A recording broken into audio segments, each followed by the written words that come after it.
Module का question है, बहुत ही एक स्पेशल पॉइंट है जो कि किसी और क्वेश्चन में चाहकर भी नहीं हो सकता।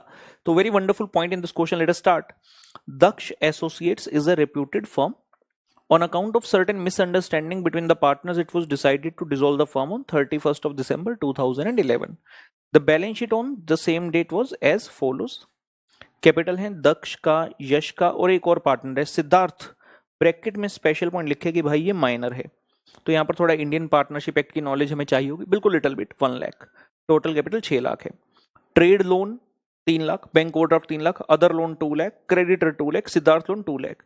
तो ये आया जी जबरदस्त पॉइंट क्वेश्चन के अंदर. 4 हैं outside liability, trade loan, bank overdraft, other loan, creditor और एक है पार्टनर का लोन, सिद्धार्थ का loan. On the other side there are assets, land building, other fixed assets, stock, debtor, BR, goodwill और ये आया हमारे लिए स्पेशल एसेट जो कि है cash. It was decided that Mr. Daksh shall be in charge of realization. He shall set apart rupees 10,000 towards expenses and he shall be paid a remuneration of 5% on the amounts distributed to the partners towards their contribution other than loan. Loan के बाद जो partner के dues रह जाते हैं, जो भी उनको अमाउंट डिस्ट्रीब्यूट होगा उसका 5% रहेगा कमीशन, बिल्कुल सेम वे में जैसे हमने पहले भी किया था. Assets realise as under 1/1/12, 15/1/12, 1 February, 15 February, 1 March and 15 March. ये जो हमें तारीख दी है कौन सी है, 31 दिसंबर 11 को, और 1 जनवरी से एसेट से पैसा आना स्टार्ट हो गया, मतलब almost same day. I can से ऑलमोस्ट सेम डे. तो जो कैश लिखा है यहाँ 20,000 और आप फर्स्ट रियलाइजेशन के पैसे को ऐड करके आगे बढ़ सकते हैं. Prepare a statement showing how the money received on various dates will be distributed, assuming that number 1 actual expense of realization हुए 20,005. आपने पहले कितने सेट असाइड करके रखे थे, सिर्फ 10,000, और बाद में पता चला 20,005, मतलब 10,005 रुपए का खर्चा एक्स्ट्रा है जो कि लास्ट रियलाइजेशन के टाइम आप माइनस करेंगे. Firm is solvent. Profit sharing ratio as under. Profit की रेशियो है 2:1 जबकि लॉस की रेशियो है 1:1. माइनर में लिखा है nil. This is very very important. Indian partnership act 1932 अगर हमने पढ़ा है अच्छे से तो वहां पर क्लियरली मेंशन्ड है. सवाल उठते क्या ना minor be a partner. The answer is yes, a minor can be a partner but he shall not share in losses. Minor losses share नहीं कर सकता, माइनर सिर्फ प्रॉफिट्स में ही हिस्सा लेगा. And it says the final dissolution is made on 15 मार्च. ठीक है, main बात जो आ गई, जितने भी अब तक हमने क्वेश्चन किए थे, देखिए जब भी हमने क्वेश्चन किए, जैसे लास्ट क्वेश्चन ही दिख रहा है हमने जो लास्ट क्लास में किया था, रियलाइजेशन लॉस दिख रहा है तीनों पार्टनर में. अब यही तो स्पेशल है इस क्वेश्चन में जो 19 नंबर कर रहे हैं. पार्टनर है एक माइनर, अगर पार्टनर माइनर है तो वहां पर लॉस नहीं आ सकता. मतलब हाईएस्ट रिलेटिव कैपिटल मेथड जो कहता रहे, लेकिन एक्ट से ऊपर तो नहीं हो सकता ना. पार्टनरशिप एक्ट 1932 में लिखा है minor can not bear the loss, मतलब माइनर के खाते लॉस जाना ही नहीं. इसका मतलब ये हुआ कि सबसे पहले जब पैसे की पेमेंट होगी हम किसको देंगे, माइनर को. उसके बाद बाकी दोनों पार्टनर आपस में हाईएस्ट रिलेटिव कैपिटल खेलते रहे चाहे. लेकिन उसके लिए पहले ये जानना जरूरी है क्या सच में जो है लॉस आ भी रहा है या नहीं आ रहा है. राइट, तो वो एक जो है चर्चा का विषय हमारा रहेगा. सो अभी हम नहीं कह सकते कि लॉस आ रहा है कि नहीं आ रहा. जैसे for example if we come to, इस क्वेश्चन को छोड़ देते हैं, इससे पिछले वाले पर, उसमें ज्यादा इजीली समझ पाएंगे. ये देखो क्वेश्चन नंबर बात कर रहा हूं 7 की. एक बार आंसर नंबर 7 निकालो जहां पर आपने सॉल्व किया. क्रेडिटर से 30,000, लोन था बी का 10,000 और फिर ए बी सी के थे डिफरेंट अमाउंट्स.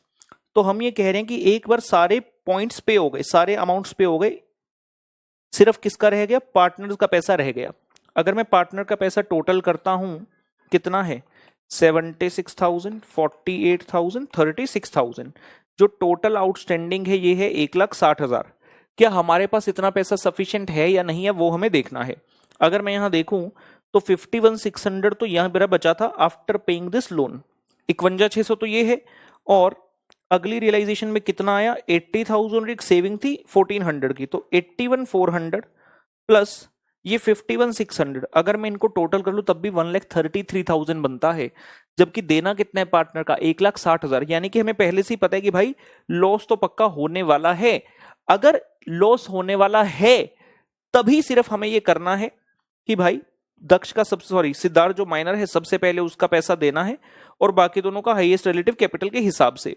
लेकिन अगर मान लो यहां पर लॉस आता ही ना, मान लो यहां पर लॉस ही ना आता, हमने देना 1,60,000 लेकिन हमारे पास रियलाइजेशन होकर आ रहा है पैसा 2 लाख रुपए, कहाँ है लॉस? तो उस सिचुएशन में वो पॉइंट बैठेगा ही नहीं, ठीक है ना। तो first of all we have to see whether there is loss और नॉट। अगर लॉस होगा तभी ये दिक्कत आएगी, अदरवाइज नहीं।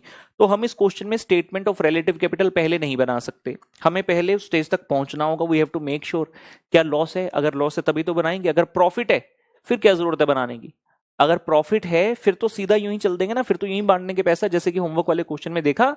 फिर हम ऐसा नहीं करेंगे। तो हम करते हैं जी स्टार्ट ये क्वेश्चन। आंसर नंबर 19 आ जाइए। बहुत ही अच्छा पॉइंट क्वेश्चन के अंदर। Answer number 19, statement showing distribution of cash. Statement showing distribution of cash.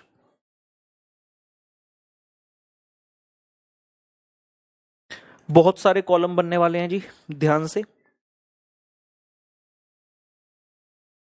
Particulars, फिर आ रहे हैं एक एक करते हुए outsider liability, trade loans, bank overdraft, other loans, creditors,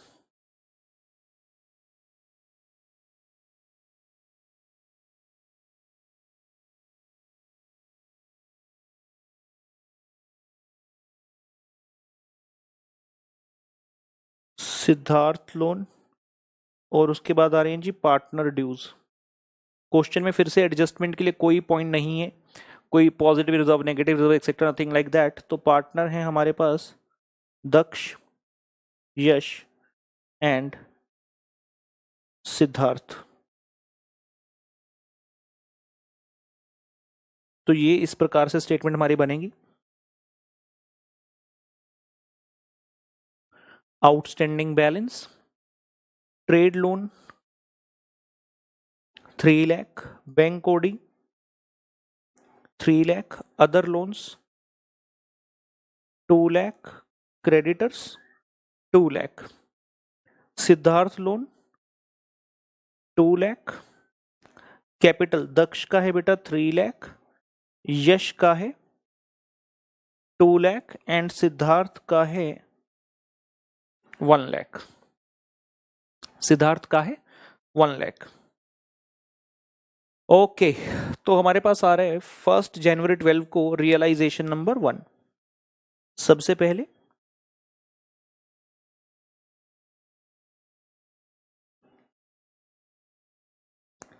date के हिसाब से चले, 1/1/2012।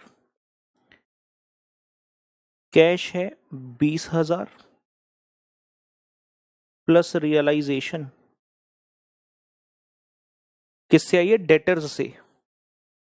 रियलाइजेशन ऑफ डेटर्स किस ना फिट करना होगा जी हमें चीजों को यहां। रियलाइजेशन ऑफ डेटर्स कितना रुपया आया बेटा? 3,50,000। So we are having basically 3,70,000। हमारे पास 3,70,000 रुपए हैं, और अगर आप आउटसाइडर लायबिलिटी का टोटल करें, इन्हें टोटल देने 3 lakh plus 3 lakh plus 2 lakh plus 2 lakh, 3 3 6 2 8 2 10 lakh रुपए देने हैं। पैसा है मात्र 3,07,000 और 370, और ये भी अभी पूरा नहीं है, इसमें से माइनस करना है एस्टिमेटेड रियलाइजेशन एक्सपेंसेस। इसमें भी एस्टिमेटेड एक्सपेंसेस है अभी 10,000 रुपए के। तो हमारे पास तो कुल मिलाकर सिर्फ जो अवेलेबल है फॉर डिस्ट्रीब्यूशन दैट इज 3,60,000। तो ये किसको पे कर देंगे? इन सबको पे कर देंगे, इनकी रेशियो में, जो कि है 3,322 minus paid to outsider liabilities 3,60,000। कैसे पे करोगे? 3,322 10 से डिवाइड कर दो, 36,000 हो गया। 36,000 इंटू 3, 1,08,000। 36,000 इंटू 3 1,08,000, 36,000 गुना 2 और 36,000 गुना 2। Trade loan, bank overdraft, other loan और क्रेडिटर में इतना इतना पैसा डाल दिया and outstanding balance gets updated. Outstanding balance gets updated. 3 lakh में से 1,08,000 चले गए, 1,92,000। इधर भी 3 लाख में से 1,08,000 चले गए, इधर 2 में से 72 चले गए, तो 128,000, 128,000 और बाकी तो एज इट इज आगे 2 3 2 1, 2 लाख, 3 लाख, 2 लाख और 1 लाख। ये लीजिए, ये फर्स्ट रियलाइजेशन के बाद का हाल कुछ इस प्रकार से है। कमीशन के पॉइंट में गलती मत करना, कहीं 5% सीधा माइनस कर दो, वो तब आएगा पॉइंट जब पार्टनर के ड्यूज तक हम पहुंचेंगे, ठीक है ना, अभी उसका काम नहीं है। नंबर 2, अगली रियलाइजेशन कब हुई जी? 15 जनवरी 12 को।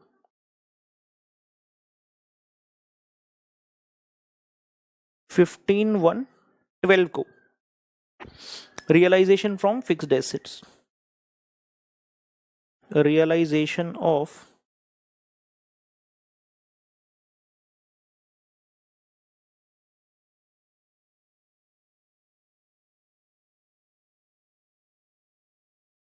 फिक्स्ड एसेट्स कितने रुपए की बेटा? 4 लाख। तो ये अमाउंट आपके पास है, फिर से हम कह देंगे paid to outsider liabilities, paid to outsider liabilities 4 lakh.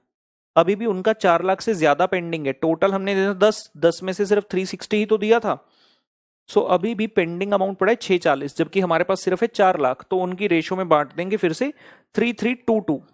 फिर से 4 लाख डिवाइड बाई 10 किया 40,000, 40,000 इंटू 3 120, 40,000 इंटू 3 120, 40,000 इंटू 2 80 और 40,000 इंटू 2 80,000। इतना इतना अमाउंट ही इन्हें पे हो सकता है। अभी भी इनका आउटस्टैंडिंग बैलेंस हमारे पास रह गया। We still have their outstanding balance 192 minus 120 72, 72, 48, 48, rest of the figures remain same 2 lakh, 3 lakh, 2 lakh and 1 lakh। इतना अमाउंट हमने कर दिया है पे। तीसरी रियलाइजेशन हो रही है 1 फरवरी को डेटर्स की। मेरे साथ साथ चलते रहें, प्रयत्न करें कि अपनी स्पीड इतनी रखें कि मेरे साथ पहुंचे। ये जो डेट है कहीं मिस ना हो जाए, मैं इसे रेड कलर से लिखता हूं। Number 1 1 January 2012।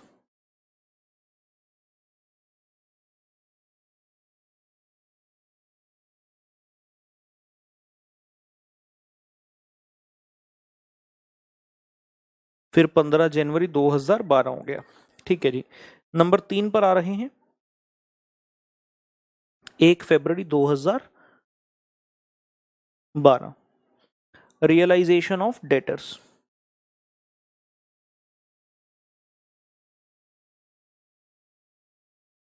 Realisation of debtors कितने रुपए? 50,000। अभी भी भाई इनका 50,000 से ज्यादा है आउटसाइड लायबिलिटीज का, तो सारा पैसा इन्हें ही जाएगा, माइनस पेड टू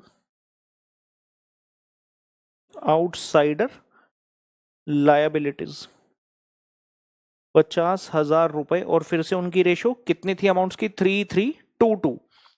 तो 10 से डिवाइड के 5,000, 5,000 इंटू 3 15,000, 5,000 इंटू 3 15,000, 5,000 इंटू 2 10,000 और 5,000 इंटू 2 10,000। अपडेटेड बैलेंस हमारे पास इस प्रकार से आ गए।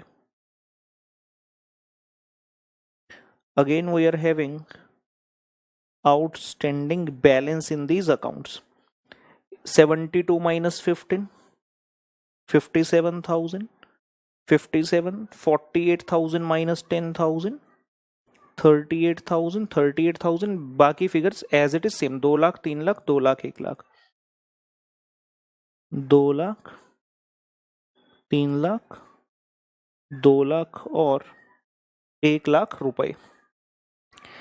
तीसरी रियलाइजेशन तक हो चुका 1 फरवरी 2012 तक। अगला पैसा आ रहा है 15 फेब को, 15 Feb 2012 realisation of bill receivable.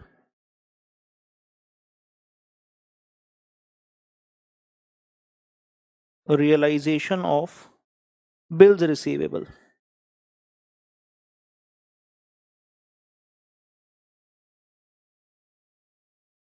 एक लाख 40,000।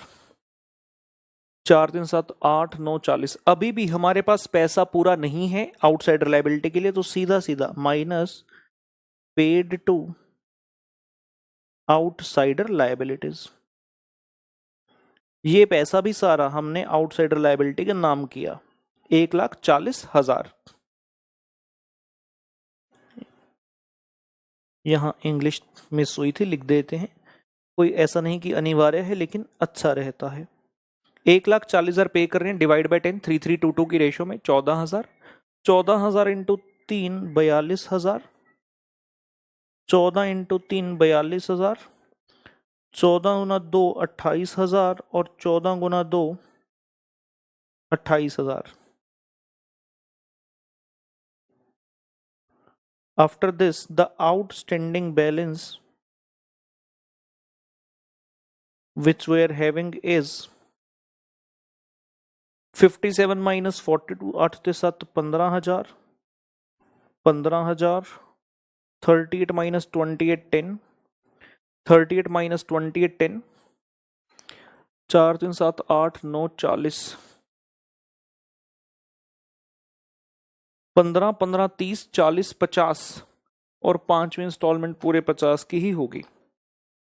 बाकी अमाउंट्स हमारे रह गए सेम 2 लाख 3 लाख 2 लाख और 1 लाख रुपए। Please reach till here.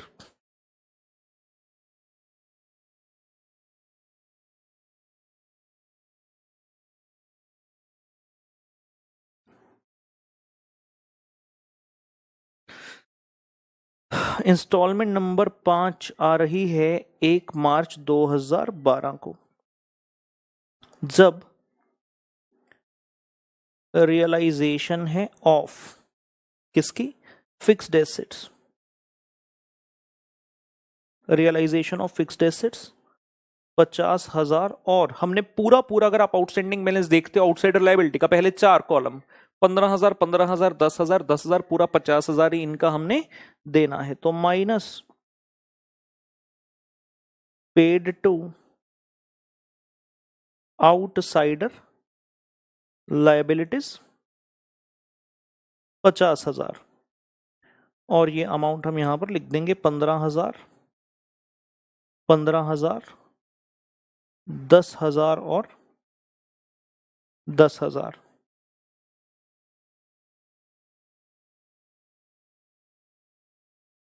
and we are having the updated outstanding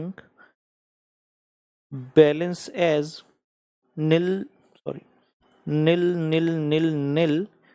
and rest of the columns 2 lakh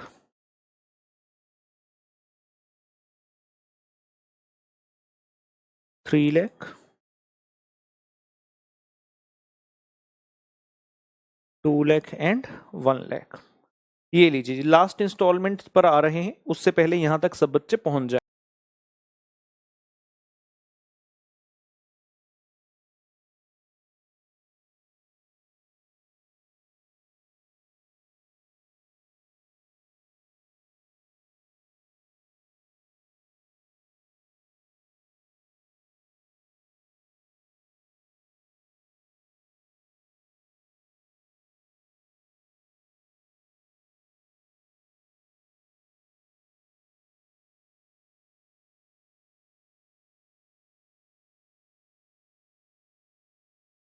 last instalment number 6,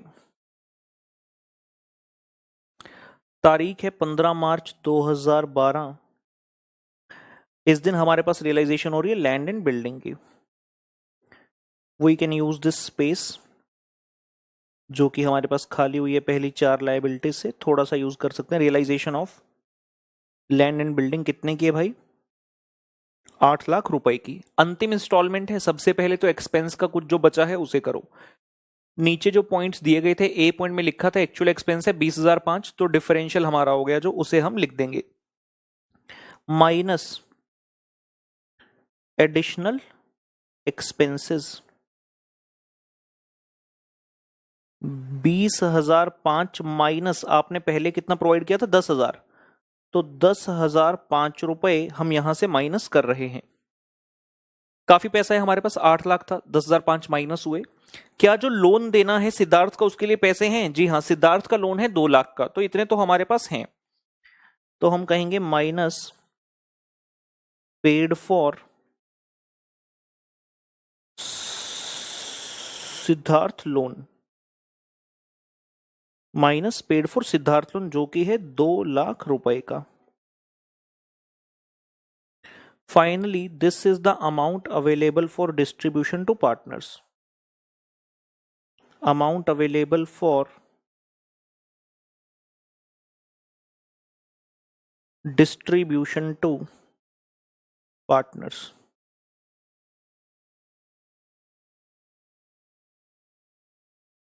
आठ लाख रुपए में से एक तो 10,005 और एक 2 लाख, 58,999 5 रुपया बचा है for distribution among partners. And question ने बैलेंस शीट के नीचे दूसरी लाइन में कहा था he shall be paid a remuneration of 5% on the amounts distributed to partners towards their contribution other than loan. तो अदर देन लोन हमारे पास 58,999 बचा है, और इसमें से हमें कमीशन देनी है, या रेम्यूनरेशन कह दें या कमीशन, रेम्यूनरेशन टू दक्ष, क्योंकि ये अमाउंट अवेलेबल फॉर डिस्ट्रीब्यूशन है।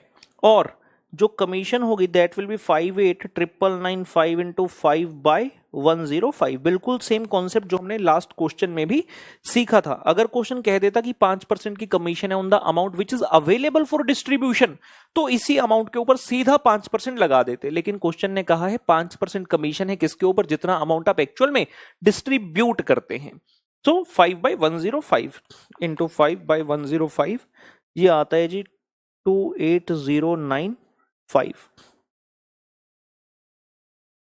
माइनस 58,999,10,10,5। सो अमाउंट जो अवेलेबल रह गया जो अब डिस्ट्रीब्यूट होगा दैट इज 561,900। अभी ध्यान से सुनना, इतना रुपया मेरे पास है जो मैं पार्टनर्स को दे सकता हूं, मैक्सिमम अमाउंट फॉर पार्टनर्स, इसका नाम रख दें मैक्सिमम अमाउंट फॉर पार्टनर्स। और पार्टनर्स का ड्यू कितना है? अगर आप देखें स्टार्टिंग से, पार्टनर्स का जो टोटल ड्यू है 3 + 2 + 1 कितना है? 6 लाख। यार देना 6 लाख है आपने, आपके पास अवेलेबल है 561,900, गारंटेड आपके पास लॉस है कितने का? अगर आप कैलकुलेशन करें 38,100 का लॉस है। हालांकि अमाउंट मैटर नहीं करता, चाहे 5 रुपए का ही क्यों ना हो, तो लॉस है। और हम ये कह रहे हैं कि क्वेश्चन में स्पेसिफिकली बताया गया कि भाई एक पार्टनर सिद्धार्थ माइनर है, और इंडियन पार्टनरशिप एक्ट के प्रोविजन बोलते हैं that minor will not participate in the losses, he can only share profits. And further question ने भी ये बोला है सी पॉइंट में profit sharing ratio was as under, तो वहां पे लॉस की जो रेशियो है, ये देखो, ये जो लॉस की रेशियो बताई है, अरे ये कहां गया, ये जो लॉस की रेशो है इसमें सिद्धार्थ के सामने निल है, मतलब सिद्धार्थ तो लॉस बियर ही नहीं करता, वो तो सिर्फ प्रॉफिट्स लेता है भाई। तो हमें यहां पर सबसे पहले सिद्धार्थ को फ्री करना होगा, ठीक है ना। इतनी स्पेस छोड़ देते हैं, यहां पर हम नोट लिखना शुरू कर रहे हैं। As maximum amount available for partners is 561,900 rupee, whereas amount due to them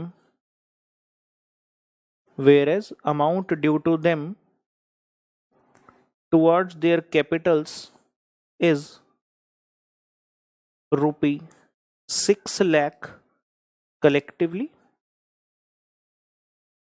as maximum amount available for partners is rupee 561,900, whereas amount due to them towards their capitals is rupees 6 lakh collectively. For sure, there is loss on realization. For sure, there is loss on realization. As the minor partner will not be sharing in losses, as the minor partner will not be sharing in losses, so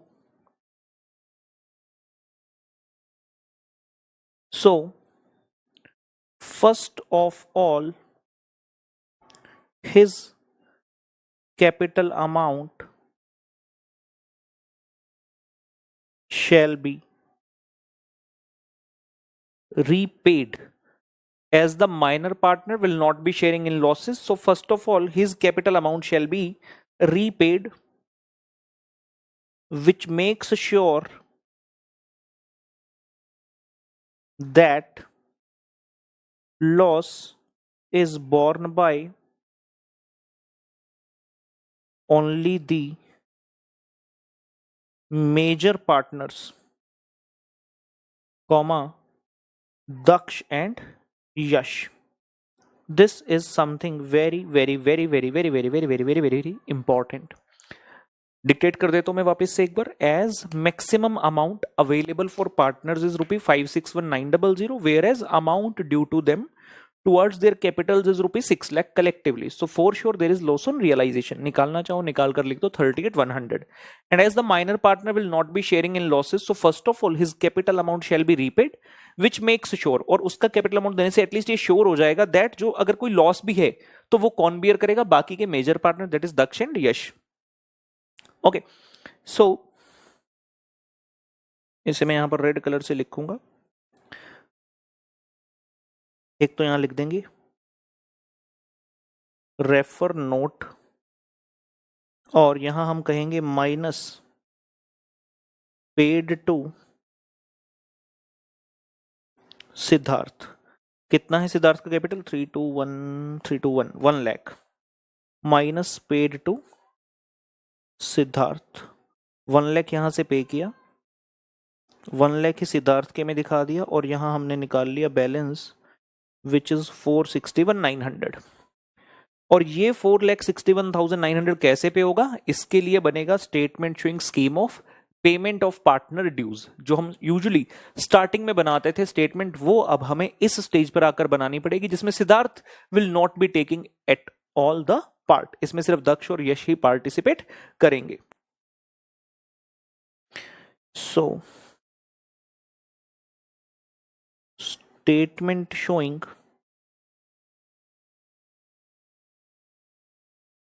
scheme of payment for partner dues. Statement showing scheme of payment for partner dues.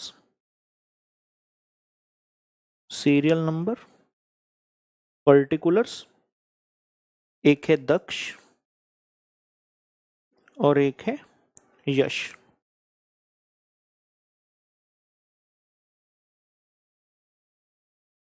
Number 1,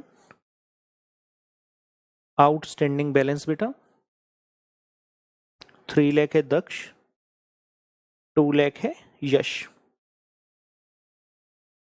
profit sharing ratio 2:2 ही है, और loss की 1:1, तो इनका ratio हो गया 1:1. I can find out average capital as 1/2. अगर दक्ष का balance है कैपिटल का 3 लाख और प्रॉफिट शेयरिंग रेशियो है 1, तो एवरेज आ गया 3 लाख बटे 1 3 लाख. और सिमिलरली यश का आ गया बेटा 2 लाख बटे 1 2 लाख. यहां आ गया नंबर 4, proportionate capital taking यश कैपिटल एज बेस, जो मिनिमम वाला है वो हमने उठा लिया। अगर हम यश के कैपिटल को बेस बनाएं तो 2 लाख 1 जा 2 लाख और 2 लाख 1 जा 2 लाख।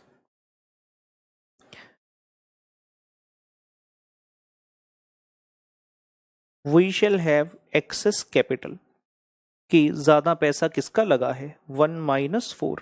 अगर हम दक्ष का देखें, दक्ष का 3 लाख लगा हुआ है, जिसमें से 2 लाख तो ठीक है, लेकिन बाकी का जो 1 लाख है ये एक्सेस है, जबकि यश में ऐसा कुछ नहीं है। So if I prepare the summary of payment, इनको पेमेंट किस प्रकार से होगी, दक्ष एंड यश।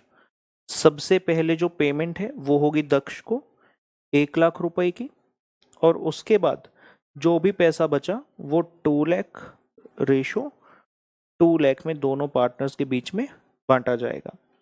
और अगर आप इसे टोटल करें ये पूरा उनका कैपिटल ही बनेगा। हमने सिर्फ क्या निकाला कि किसका जो है ज्यादा एक्स्ट्रा पैसा लगा है, so that we can pay to that partner first of all, so that कोई भी इनजस्टिस जो है यहां पर ना हो। ठीक है ना, इसे नोट कर लेंगे बेटा पहले।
चलिए बच्चे, लेट अस मूव अहेड।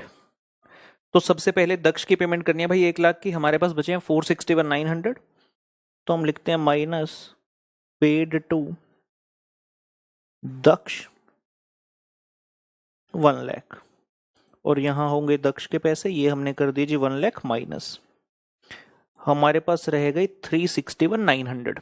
जो पैसे दक्ष का 1 लाख देने के बाद बचे हैं उसे 1:1 में बांटना है between Daksh and Yash, minus paid to Daksh and Yash 361,900। जो भी ये अमाउंट है इसे 1:1 में बांट देंगे, यानी कि इक्वली 180,950 180,950। सो ये जो अमाउंट बचा finally, this is realisation loss, और I can say amount unpaid. 3 lakh में से दक्ष को मिला 1 लाख और 180,950 19,050 रुपए, और यश का भी सेम अमाउंट लॉस का आएगा, जबकि सिद्धार्थ में कुछ भी अमाउंट नहीं आएगा। तो this is the major highlight of the question कि भाई माइनर में कुछ भी लॉस जो है नहीं आएगा, राइट। चलिए बच्चे, let us complete this question and then move to the next one. Exam का क्वेश्चन है मई 2013 में 5 मार्क्स के लिए आया था। लेट अस सी। कटप्पा लिमिटेड, ओए होए होए होए, सर ने तो पूरी बाहुबली चलाती यार movie.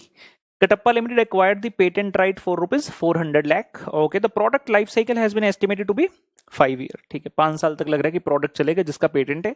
And amortisation was decided in the ratio of estimated future cash flows which are as under. तो फिर से आपको रेशियो बनाकर दे दी कि हमें लग रहा है ऐसे ऐसे बेनिफिट आएंगे. और हमने AS 26 का जो भी जो प्रोविजन कॉन्सेप्ट नंबर 5 किया उसमें यही सीखा कि जो अमोर्टाइजेशन मेथड है भाई, that should reflect the future economic benefit pattern. तो जब हमने स्टार्ट किया तो हमारा जो एस्टिमेट था वो ऐसा था कि इतने इतने कैश फ्लो हमें आएंगे 5 साल में, तो इस रेशियो में हम जो है कर देंगे इजीली अमोर्टाइज. लेकिन यहाँ कुछ कह रहे हैं आफ्टर थर्ड ईयर, तीसरे साल के बाद it was ascertain that patent would have an estimated balance future life of 3 year. After third year, तीसरे साल के बाद लगा कि जो बैलेंस लाइफ अभी हो रहा है ना वो 3 साल है, मतलब 4, 5 एंड 6th ईयर, तो 1 साल और बढ़ गया. जब स्टार्ट किया था लगा 5 ही साल चलेगा, लेकिन तीसरा साल खत्म होने के बाद लगा कि भाई 3 साल और चल जाएगा. एंड जो कैश फ्लो है आफ्टर 5th ईयर यानी कि 6th ईयर का लग रहा है कि 50 लाख आ जाएगा. क्या था बताइए, अमोर्टाइजेशन अंडर AS 26. ठीक है, करते हैं जी. Good question. So answer number 6, statement showing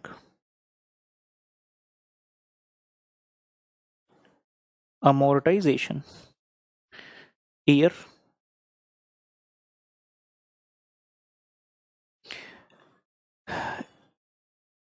very very important. ध्यान से देखिएगा मैं कैसे लिख रहा हूं. Initial estimate of cash flows, initial estimate of cash flows, revised estimate of cash flows and amount amortised. ध्यान से देखिएगा मैं कैसे कर रहा हूं, बार बार यही कह रहा हूं. ईयर 1, 2, 3, 4, 5. इनिशियल एस्टिमेट था 200, 200, 200, 100 और 100. जब हमने स्टार्ट किया होगा अमोर्टाइज करना, हमने तो ऐसे ही किया, जो इनिशियल एस्टिमेट था कि भाई 5 साल चलेगा और इस रेशो में करते रहे. तीसरे साल के बाद जाकर वो तो पता चला कि भाई 1 साल और बढ़ गया. स्टार्टिंग से नहीं बढ़ा देना, ठीक है ना. और यहां अभी कुछ नहीं है, तो पहले 3 साल तक चलते हैं, उसके बाद रिवाइज हो ना, फिर सोचेंगे उसके बाद. तो हमारा टोटल खर्चा कितना है, 400 लाख का एसेट है, उसे हमें राइट ऑफ करना है. और इसका टोटल कितना है, यहाँ टोटल कर दूं 200, 200, 200, 600, 700, 800. ओके, तो टोटल अमाउंट है अपना 400 लाख, उसमें से 200 बटे 800, 100 लाख. 400 लाख का एसेट है और फ्यूचर इकोनॉमिक बेनिफिट के प्रोपोर्शन में उसको हम राइट ऑफ करते जा रहे हैं.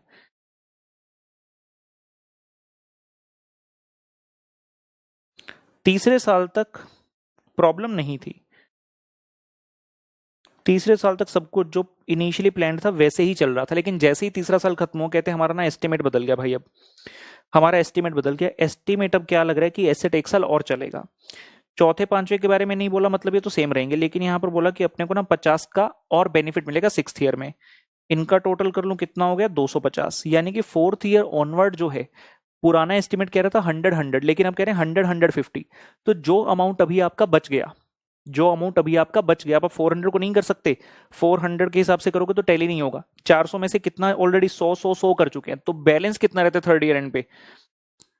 यहां पे लिख रहा हूं, balance unamortised amount, balance unamortised amount after third year.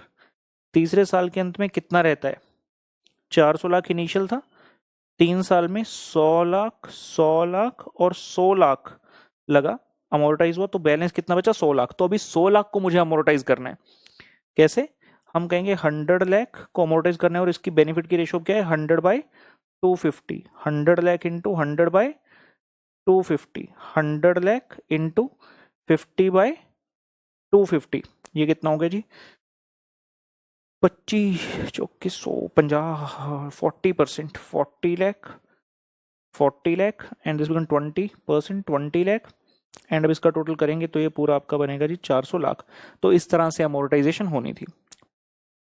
RTP में 2015 का ये question.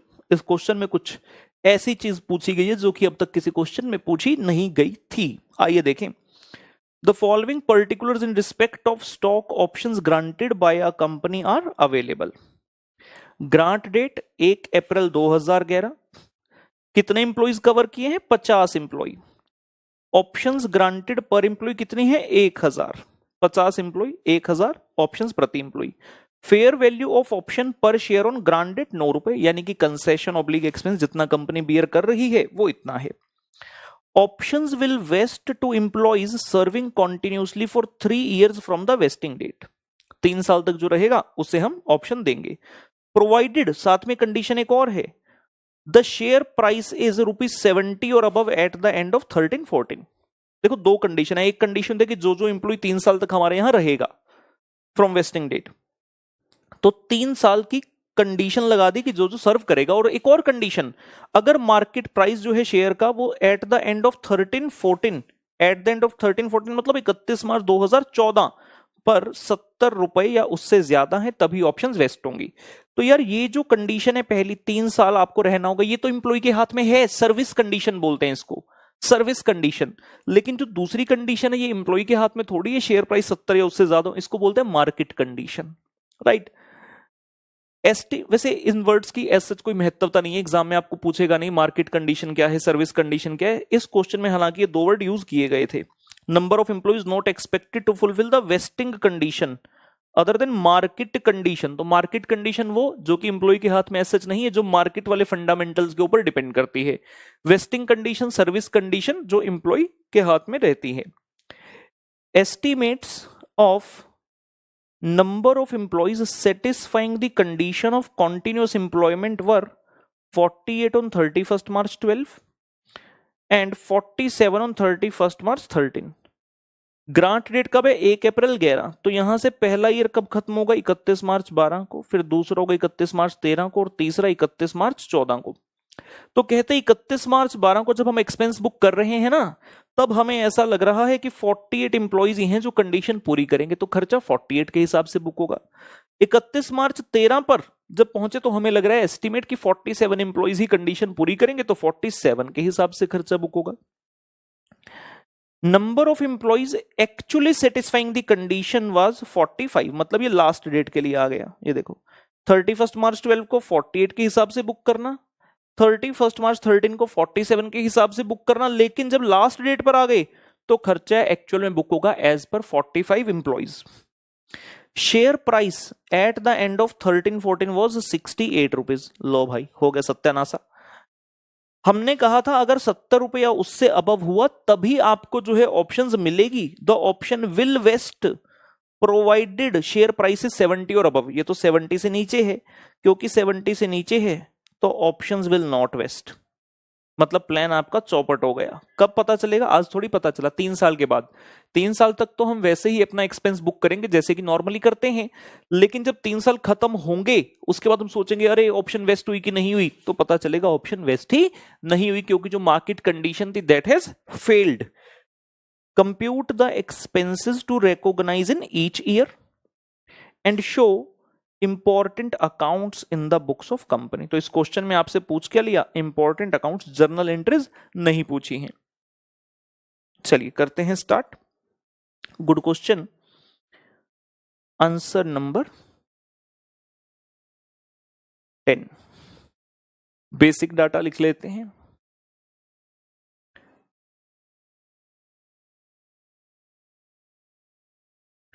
Options granted per employ, ये तो फिक्स ही रहेगा। नंबर ऑफ एम्प्लॉइज चेंज हो सकते हैं, लेकिन एक एम्प्लॉय को कितनी ऑप्शन दी है उसमें कोई चेंज नहीं आएगा। Options granted per employee 1000। Fair value of option पर शेयर 9 रुपए, जो कंसेशन है 9 रुपए का।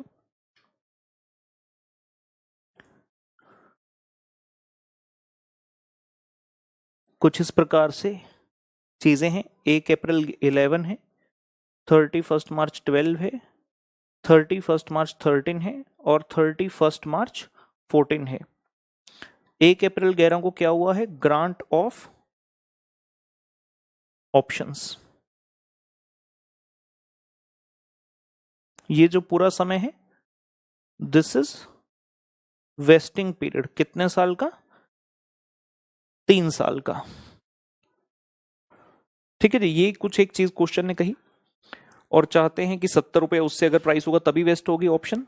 Estimate of number of employees बता दिया 48 47 and eight the and 45 employees ने ही जो है वेस्टिंग कंडीशन पूरी की थी। ठीक है, स्टार्ट करते हैं। Statement showing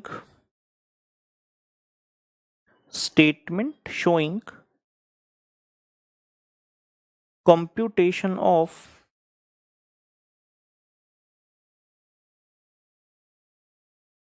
employee compensation expense। Statement showing computation of employee compensation expense, जो पहली चीज क्वेश्चन ने हमसे पूछी है। Compute the expenses to be recognised in each year. So year,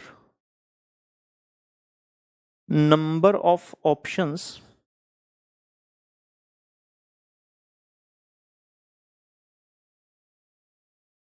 expected to be exercised,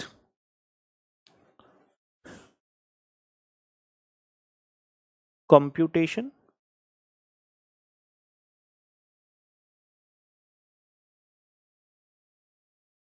cumulative expense till date and expense for the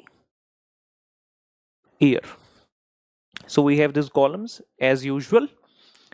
कौन से year की बात कर रहे हैं, उस ईयर में कितनी ऑप्शंस हमें एक्सपेक्टेड एक्सरसाइज होंगी, कंप्यूटेशन जहां पर सारी चीजें शो करेंगे workings, cumulative expense and the expense for the year. सबसे पहला ईयर आ रहा है 2011-12, फिर 2012-13 और 2013-14।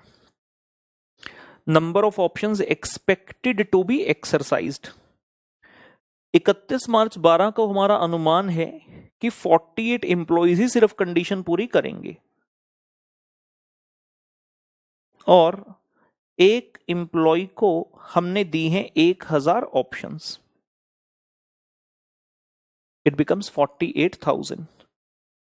फिर हमें 31 मार्च 2013 को पहुंचकर पता लगा कि हमारा अनुमान है कि 47 एम्प्लॉइज ही ऑप्शन एक्सरसाइज करेंगे, जबकि वास्तविकता में जो कंडीशंस पूरी की वो सिर्फ 45 एम्प्लॉइज ने ही पूरी करी हैं। तो अकॉर्डिंगली आ गया है नंबर ऑफ ऑप्शंस, जो कि हर साल के अंत में हम देखेंगे फॉर बुकिंग द एक्सपेंस। और अगर इसका मैं एक छोटा सा यहां पर फॉर्मूला बनाना चाहूं तो ये हो गया, कोई हार्ड एंड फास्ट रूल नहीं है, आप लोगों के लिए लिख रहा हूं, number of employees into options per employee, number of employees into options per employee. Let us see the computation part. पहले साल में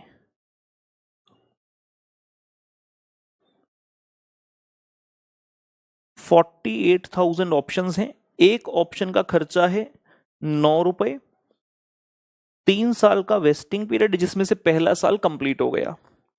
48,000 into 9/3,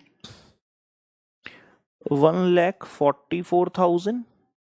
expense for the year becomes 1,44,000। Second year पर आए,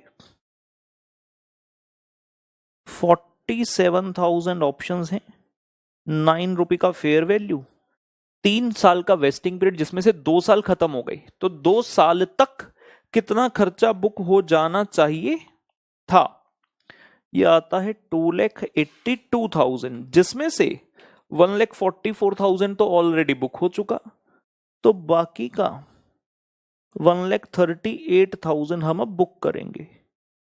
282 माइनस 1,44,000 एंड फाइनली जो book होगा चाहिए था 45,000 into 9, और अब तो पूरा ही पीरियड खत्म हो गया, तो total at the end should have been 4,05,000, जिसमें से ऑलरेडी 282 का खर्चा बुक हो चुका है, तो बैलेंस 1,23,000 का ही खर्चा अब हम बुक करेंगे। यहां तक बेटा पहुंच जाइए।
चलिए गाइस, आई होप इतना हो गया है। क्वेश्चन ने अकाउंट्स पूछे, लेकिन अकाउंट्स बनाने से पहले एक बात हम यहां पर और कर लेते हैं, analysis of wasting of options. Question ने पूछा तो नहीं है, लेकिन हम फिर भी लिखकर आएंगे जरूर। जो उसने कंडीशन लिखी थी ना कि 70 रुपए या उससे ऊपर अगर शेयर प्राइस होगा तभी वेस्टिंग होगी, जबकि एंड में 70 रुपए है ही नहीं, तो हम इसके बारे में जरूर लिखेंगे। One condition for vesting of options was one condition for vesting of options was that share price must be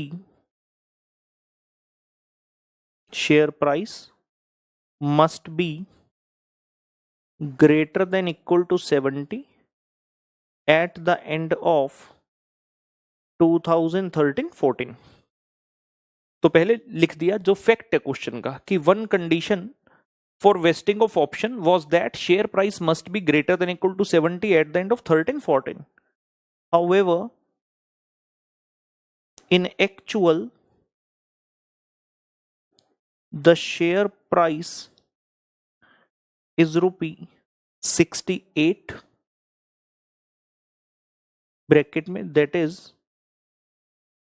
less than 70 bracket close at the end of 2013-14. However, in actual, the share price is rupee 68 at the end of 13-14.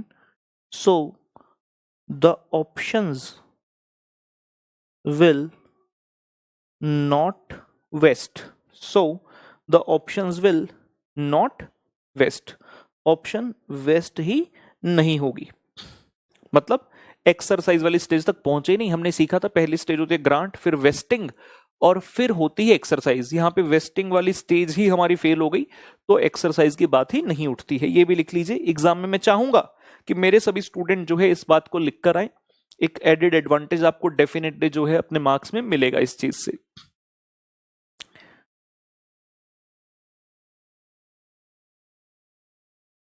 ये चीज done हो गई।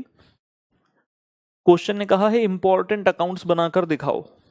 क्या लगता है कौन से accounts important होंगे? जब हम जर्नल एंट्री पास करते हैं, वेस्टिंग वाली दो एंट्रीज होती हैं। पहली employee compensation expense to employee stock option outstanding, और फिर होते हैं P&L to employee compensation expense. तीन अकाउंट टोटल यूज होते हैं। One is employee compensation expense, employee stock option outstanding and P&L, जिसमें से हमारे लिए पहले वाले दो इंपॉर्टेंट है, P&L is not important. Reason being, कोई हम पूरी कंपनी का पूरे साल का P&L थोड़ी बना रहे हैं। अगर पूरे साल की इंफॉर्मेशन दी होती तो P&L भी इंपॉर्टेंट होता। हमें P&L की सिर्फ एक आइटम बताई जा रही है, ठीक है जी। और इंस्टीट्यूट ने, जैसे मैंने कहा RTP का क्वेश्चन है, तो वहां भी उन्होंने P&L को नहीं दिखाया था। तो इंपॉर्टेंट अकाउंट्स का मतलब है employee compensation expense account and employee stock option outstanding account. ये दो अकाउंट हमें बनाकर दिखाने हैं। तो आइए बनाते हैं ये दो अकाउंट। सबसे पहले यहां लिख लेते हैं employee compensation expense account, date particulars amount, date particulars and amount. 6-7 lines छोड़ देंगे। 3 साल का डाटा है। एम्प्लॉय कॉम्पेंसेशन एक्सपेंस, और इसके बाद यहां बना लेंगे employee stock option outstanding account.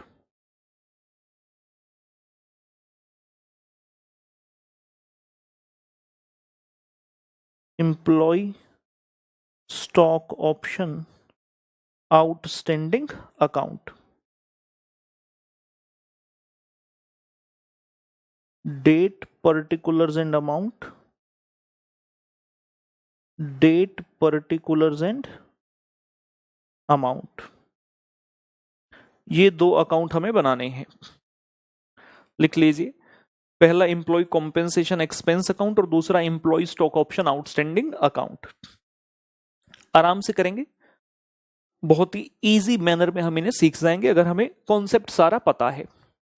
Before starting the accounts में कॉन्सेप्ट आपको याद दिलाना चाहूंगा, इंप्लॉय कॉम्पेंसेशन एक्सपेंस एक तरह का नॉमिनल अकाउंट है, खर्चे वाला अकाउंट है। पहली एंट्री होती है employee compensation to stock outstanding, फिर इसे P&L में डालकर खत्म कर दिया जाता है। मतलब इंप्लॉय कॉम्पेंसेशन एक्सपेंस तो हर साल टैली होता जाएगा, जितना भी खर्चा बुक किया उतना P&L में डाल दिया। जबकि जो employee stock option outstanding account है, नाम में ही आउटस्टैंडिंग है, मतलब it's a liability kind of account, इसका बैलेंस बचेगा, जो कि मैंने आपको बताया भी हुआ है कि बैलेंस शीट में अंतर्गत रिजर्व्स एंड सरप्लस के ये दिखाया जाता है। सबसे पहला साल कौन सा है? ईयर स्टार्ट हुआ था 1 अप्रैल 11 को, तो फर्स्ट ईयर का एंड हो रहा है 31 मार्च 12 को। और हमें ये पता है कि जो वेस्टिंग वाली जर्नल एंट्रीज हैं वो हम ईयर एंड पर ही डालते हैं। तो 31 मार्च 2012 को पहली एंट्री आप लोग क्या डालोगे खर्चा बुक करने के लिए? Employee compensation expense to employee stock option outstanding account. तो 31 मार्च 12 को इंप्लॉय कॉम्पेंसेशन एक्सपेंस में आएगा employee stock option outstanding account. कितने रुपए से? ये जी हमने खर्चा बुक किया था फर्स्ट ईयर में 1,44,000। Correspondingly the other effect employee stock option outstanding कहेगा 31 मार्च 12 को बाय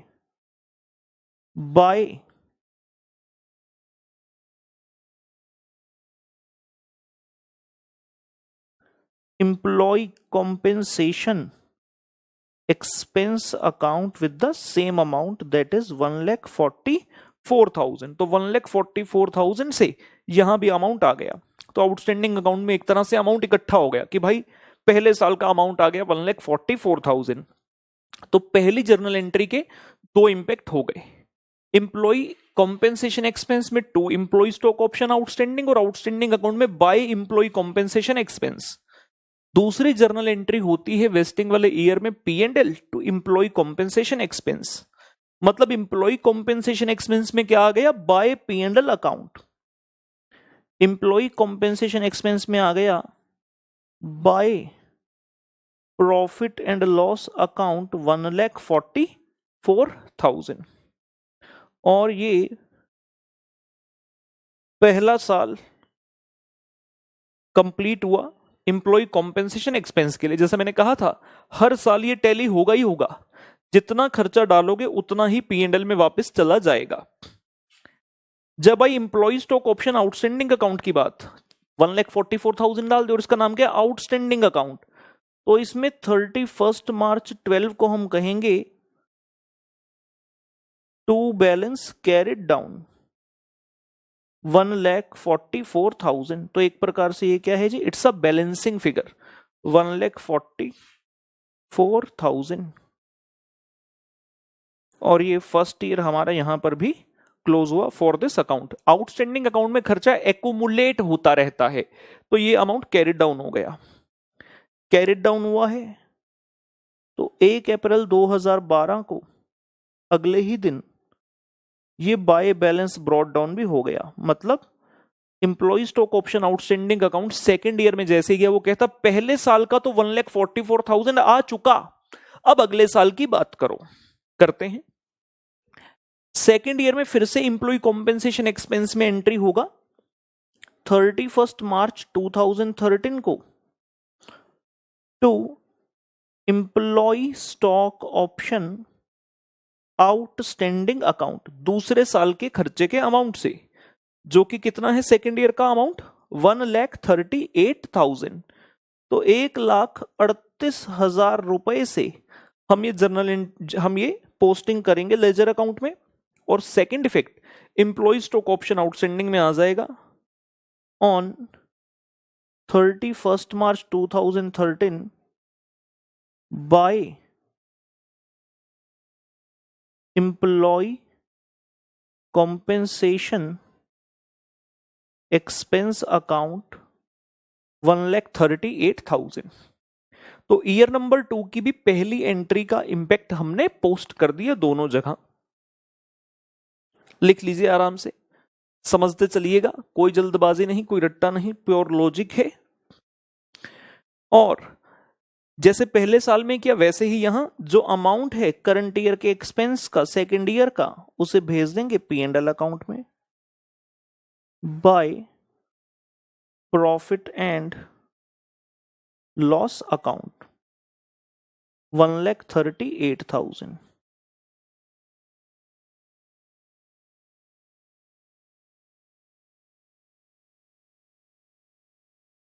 सेकेंड ईयर कंप्लीट हुआ for the employee compensation expense account. Employee stock option outstanding account में आए, पहले साल का 144, दूसरे का 138 हो चुका। अंतिम तारीख पर हम इसको क्या कह देंगे, टू बैलेंस कैरिड डाउन, कि भाई जितना भी अमाउंट है सारा हो गया कैरिड डाउन, मतलब आज तक का टोटल एक्सपेंस इतना हो चुका। 144 प्लस 138 बनेगा 282, and you can see in the cumulative expense till date figure you will find 2,82,000 against year number 2। तो जितना अमाउंट यहां पर क्यूमुलेटिव दिख रहा है वो यहां पर आ जाता है 2,82,000। तो दूसरे साल तक का खर्चा इतना हो गया।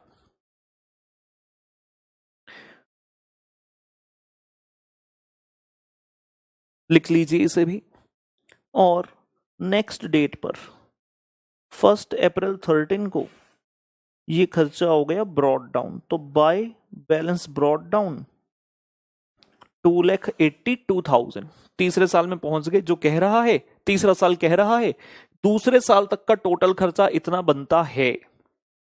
और हम आ गए तीसरे साल में, अंतिम ईयर 31 मार्च 2014 को फिर से खर्चा बुक होगा।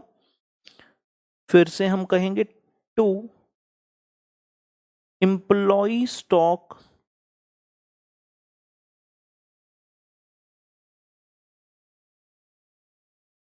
Option outstanding account. तीसरे साल का एक्सपेंस कितना है, 1,23,000। तो 1,23,000 से इसे बुक किया। And the second effect being taken to employee stock option outstanding account. 31 March 14 को ये अकाउंट कह रहा है by employee compensation expense account. कितना था जी, 1,23,000। 1,23,000 डन हो गया। खर्चे वाला इंपैक्ट जो है दोनों अकाउंट्स में दिखा दिया। और जो ये एक्सपेंस है as usual on 31 March 14 it shall be transferred to profit and loss account 1,23,000। 1,23,000। तो एम्प्लॉय कॉम्पेंसेशन एक्सपेंस अकाउंट तो आप देख सकते हैं यहां पर बहुत ही इजी मैनर में बन जाता है। हर साल का खर्चा एम्प्लॉय स्टॉक ऑप्शन आउटस्टैंडिंग में भेजा और फिर बाय P&L करते हुए खत्म हो गया। That's it. हर साल यही कहानी चलती रहती है, कोई बैलेंस कैरिड ऑन वगैरह का पंगा ही नहीं है, हर साल टैली हो जाएगा। जो दूसरा अकाउंट है, अब ध्यान से समझना। नॉर्मल सिचुएशन में क्या होता, वेस्टिंग पीरियड खत्म हो गया, लिखिएगा मत अभी, पहले कह रहा हूं, फिर रब कराएंगे आप लोग। मैं तो रब कर दूंगा, आप लोगों को रब करने में दिक्कत होगी। नॉर्मल सिचुएशन में मैं क्या करता, 31 मार्च 2014 को I would have carried down, मैं कहता 282 प्लस 123 कितना, 4,05,000 होता है। जी हाँ, मैं इसको लिखता 4,05,000। फिर 1 अप्रैल को ये ब्रॉड डाउन होता और फिर खत्म कैसे होता, ये मैंने आज के लेक्चर में इसीलिए आपको जर्नल एंट्री सिखाई थी, करवाई थी, सिखाई नहीं कराई थी, सीखी तो आपने पहले हुई है कि employee stock option outstanding account खत्म कैसे होता है। ये खत्म कैसे होता है, जहां जहां आपको ये टिक दिख रहा है, ग्रीन टिक, एक्सरसाइज वाली एंट्री में employee stock option outstanding debit है, तो इस तरह से खत्म होता है। फिर एक्सरसाइज वाली एंट्री में खत्म हुआ, फिर खत्म हुआ, और लास्ट में देखा कि अगर वेस्टेड ऑप्शंस लैप्स हो गई तब भी ये अकाउंट खत्म हो जाता है, क्योंकि हम जो एक्सपेंस का अमाउंट था इसमें उसे जनरल रिजर्व में भेज देते हैं। जब खर्चा करते हैं तो ये अकाउंट क्रेडिट होता रहता है। ये देखिए 1,44,000, फिर 138, फिर 123, तो ये क्या हो रहा है, क्रेडिट हो रहा है। जब इंप्लॉई स्टॉक ऑप्शन आउटस्टैंडिंग का बैलेंस बढ़ता है, इसका मतलब ये क्रेडिट हो रहा है, खर्चा डलता जा रहा है, डलता जा रहा है। और बाद में जब ये यूज होता है, यूज कहां होता है, या तो वेस्टेड ऑप्शन एक्सरसाइज्ड या फिर वेस्टेड ऑप्शन लैप्स्ड, तो इस तरह से यूज होता है। तो हम इसे डेबिट करते हुए आगे चलकर यूज करते कैसे, हम यहां लिखते होते to equity share capital and security premium, या फिर टू सन्ड्रीज लिखते हुए जब एक्सरसाइज होता है एंट्री करते, और जितनी वेस्टेड ऑप्शन लैप्स हो जाती उसके लिए लास्ट में लिखते टू जनरल रिजर्व, और इस प्रकार से ये अकाउंट हमारा क्लोज हो जाता। मतलब ऐसा नहीं है कि ये जो टू बैलेंस कैरी डाउन दिख रही है आजीवन भर चलता रहेगा ना, ये तभी तक दिखता है जब तक कि स्कीम खत्म नहीं हुई। जब स्कीम खत्म हो जाएगी पूरी, स्कीम खत्म कैसे होगी, या तो लोग वेस्टेड ऑप्शंस को एक्सरसाइज कर लेंगे या फिर वेस्टेड ऑप्शंस लैप्स हो जाएंगी। इस तरह से ये अकाउंट खत्म हो जाता है नॉर्मल पार्लेंस में। मैंने क्या वर्ड बोला, नॉर्मल पार्लेंस में, लेकिन इस क्वेश्चन में ये नॉर्मल पार्लेंस नहीं है। रीजन हमने यहां पर लिखा analysis of wasting of option. हमने यहां कहा कि वेस्टिंग के लिए कंडीशन क्वेश्चन के द्वारा ये लगाई गई थी कि शेयर का प्राइस अगर 70 या उससे ज्यादा होगा तभी ऑप्शंस वेस्ट करेंगी, लेकिन क्योंकि शेयर का प्राइस 68 रहा तो ऑप्शन वेस्ट ही नहीं हो पाई। जब वेस्ट ही नहीं हो पाई तो एक्सरसाइज होने का भी सवाल नहीं उठता। तो मैं इस अकाउंट में इसे कैरी डाउन रखकर करूं क्या, बड़ी सिंपल सी बात है भाई। जब इस अकाउंट में कैरी डाउन रखने का तो फायदा तब है अगर आगे चलकर एक्सरसाइज होंगे या एक्सरसाइज वाली ऑप्शन लैप्स होगी। यहां तो ऑप्शंस वेस्टेड ही नहीं हुई, मतलब हमें ये खर्चा पूरे का पूरा बुक ही नहीं करना चाहिए था, जबकि हम तो बुक कर चुके। और हमने ये चीजें सीखी हुई हैं कि अगर आपने एक्सेस खर्चा बुक कर लिया, देखिए 6C में भी जो कराया था, 6D में सॉरी, हमने ये चीजें यहां सीखी हुई हैं। अभी आपको दिखा देते हैं, याद आ जाएगा, याद आ जाएगा। ये देखिए, ये -40,000, इसका मतलब क्या है कि आपने पहले ज्यादा खर्चा बुक कर लिया था लेकिन बुक नहीं होना चाहिए था। और अगर इस क्वेश्चन में जर्नल एंट्रीज दिख गई तो ये जर्नल एंट्री आप देख सकते हैं जिसके ब्रैकेट में गुलाबी रंग से लिखा है employee stock option outstanding to general reserve. तो जितना भी एक्सपेंस इकट्ठा होता है हम उसे खत्म कर सकते हैं, क्योंकि ऑप्शंस वेस्टेड ही नहीं है हमारे इस केस में। तो इस अकाउंट को अब कैरी डाउन रखने का कोई भी फायदा हमारे लिए नहीं है, हमें इस अकाउंट को खत्म करना होगा। तो हम यहां कहेंगे employee stock option outstanding account में टू जनरल रिजर्व अकाउंट 4,05,000 रुपए, और ये अकाउंट इस तरीके से आपका जो है क्लोज हो जाएगा।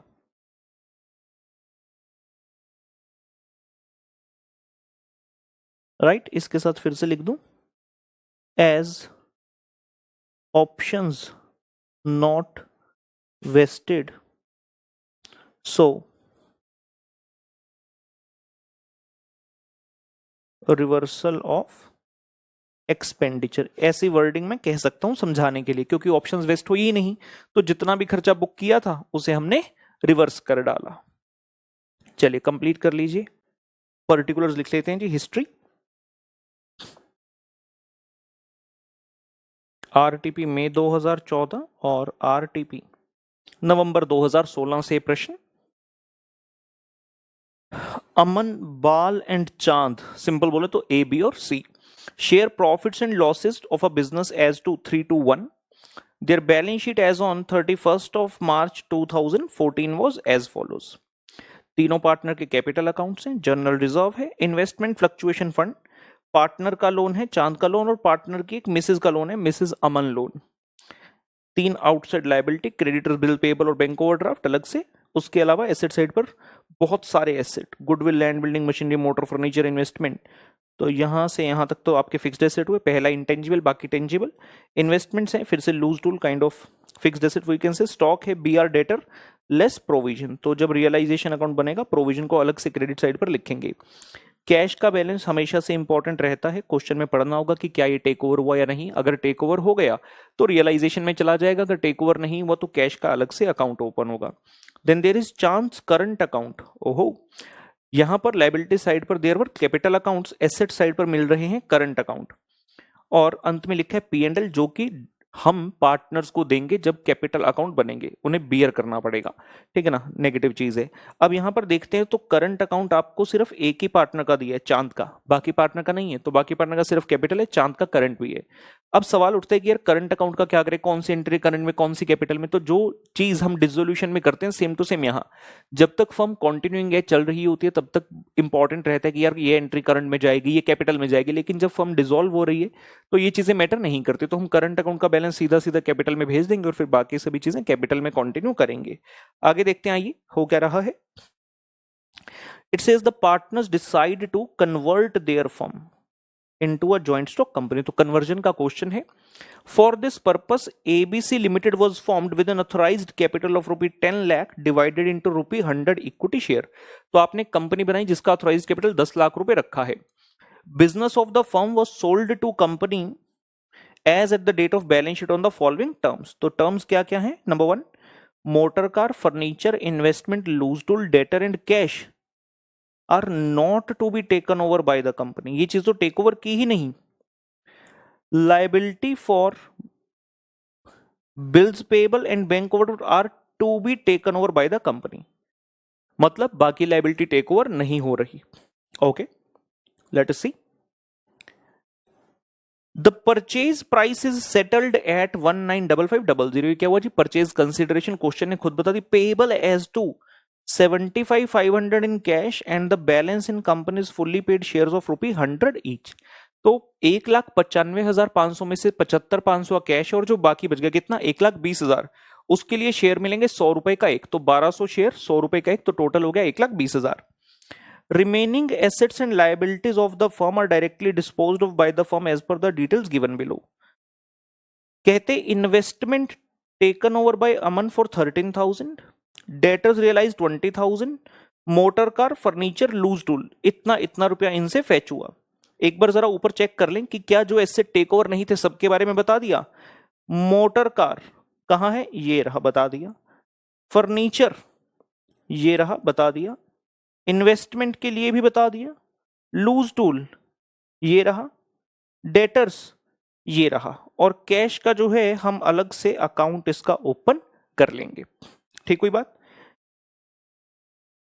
उसके बाद कहते जी अमन एग्रीज टू पे ऑफ हिज वाइफ लोन। तो ये जो था, अमन ने अपनी वाइफ का लोन भी पे करने के लिए हाँ कर दी, तो ये अमन कैपिटल में ट्रांसफर हम कर देंगे। उसके अलावा क्वेश्चन ने तो सिर्फ ये दो लाइबिलिटीज कही थी भाई टेकअप होने वाली हैं, कौन कौन सी, बिल पेएबल और बैंक ओवरड्राफ्ट। तो इसके अलावा हमारे पास एक अमन लोन था, वो क्वेश्चन ने बता दिया। क्रेडिटर्स रहेगा, ये भी क्रेडिटर के बारे में देखते हैं क्वेश्चन क्या कहता है। It says creditors were paid 94,000 in full settlement of their claims. तो क्रेडिटर के लिए भी बता दिया, मतलब जो एसेट और लायबिलिटी टेकन अप नहीं है सबके लिए क्वेश्चन ने क्लियर किया। रियलाइजेशन एक्सपेंस 500 रुपए के हैं, ठीक है। एंड लास्टली सेज जो इक्विटी शेयर मिले हैं वेंडर कंपनी से are to be divided among the partners in profit sharing ratio. तो प्रॉफिट शेयरिंग रेशो में आपने बांट देने, जैसे कि हम हर क्वेश्चन में करते आए हैं। प्रॉफिट शेयरिंग रेशो कितनी थी इनकी, स्टार्टिंग में बताई थी 3:2:1। ठीक, चलिए स्टार्ट करते हैं। अच्छा, पूछा कि you are required to prepare the necessary ledger accounts. तो ऑब्वियसली किसकी बुक्स बनाने के लिए कहा है, फर्म की। फर्म की बुक्स में हमें लेजर अकाउंट्स बनाकर दिखाने, कंपनी की बुक्स में कोई बात नहीं कर रहे। So let start answer number 13। सबसे पहले लिख रहे हैं परचेज कंसिडरेशन के बारे में।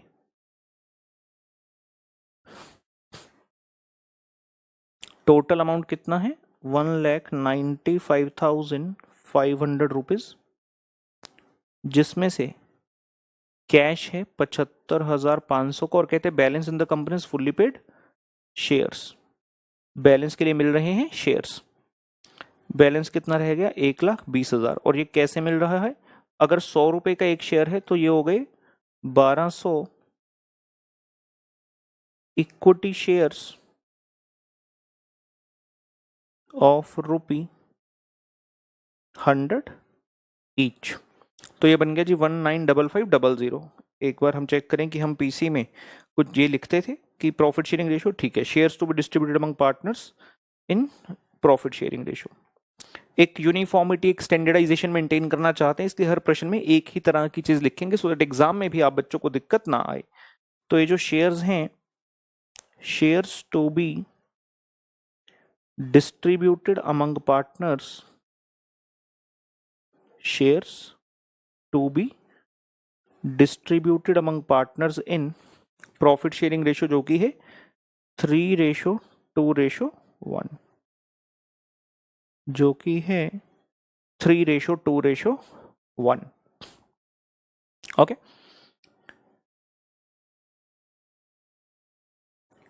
Firm name is not given, तुम सीधा ही हेडिंग लिख देते हैं जी, बुक्स ऑफ द फर्म, जिसमें सबसे पहले हम बना रहे हैं realisation account.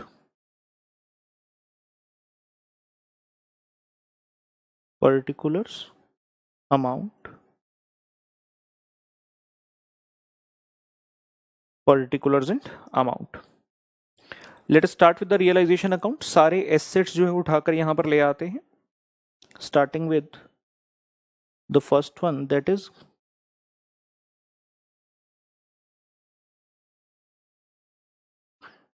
Goodwill. To goodwill account 10,000, to land account 20,000, to buildings account 1,10,000, to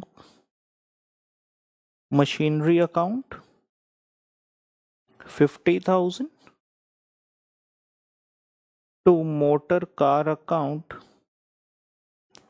28,000, to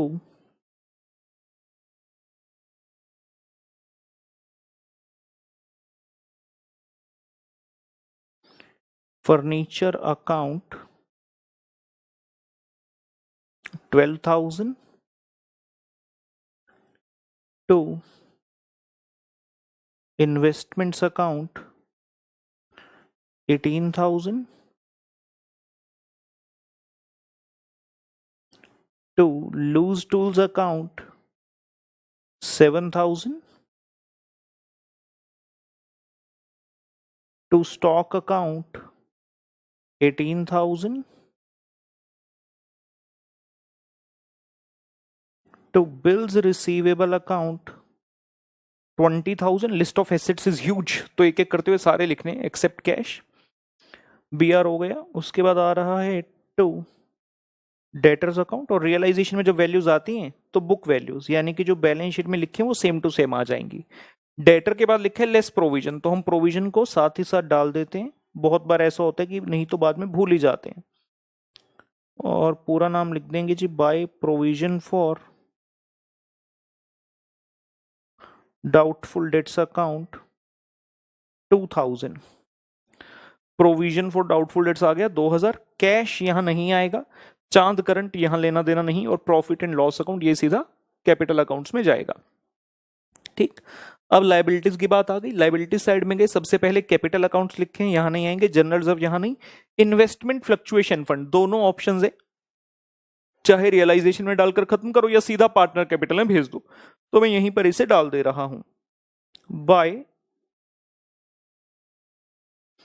investment fluctuation fund account 4,000। चांद लोन है, यहां नहीं आएगा। उसके बाद है मिसेस अमन्स लोन, डेफिनेटली लिखेंगे outsider liability. By Mrs Aman's loan account 15,000, by creditors account 96,000, by bills payable account 14,000, by bank overdraft account 60,000। Balance sheet से जो चीजें रियलाइजेशन में आनी थी वो सारी चीजें अब तक हमने लिखी, यहां तक पहुंचिए।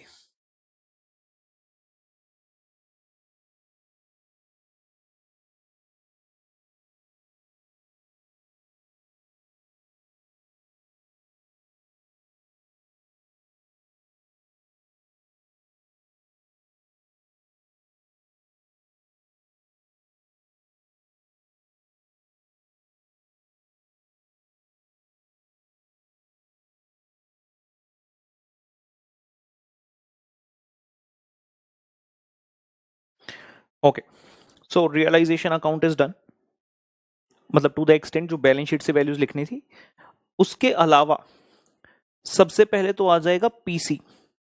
कंपनी का नाम क्या है? ABC limited. सो बाय एबीसी लिमिटेड अकाउंट, ये पीसी का अमाउंट जो कि हमने लिखा है ऊपर भी 195500। नॉर्मली क्वेश्चन में इतनी ही चीजें आती हैं एंड रियलाइजेशन का प्रॉफिट एंड लॉस आ जाता है, लेकिन यहां ऐसा नहीं, क्योंकि क्वेश्चन में कई सारे एसेट्स और कई सारी लायबिलिटीज ऐसी हैं जो कि टेक ओवर ही नहीं हुई, तो उन्हें खुद से ट्रीटमेंट अभी यहां देनी है। पॉइंट नंबर 4 में इसकी डिटेल में बात की गई थी। Investments taken over by Aman 13,000 by Aman capital account by Aman capital account investment 13,000। Debtors realize in all 20,000, so by cash account assets realized, starting with debtors 20,000, motor car 24,000,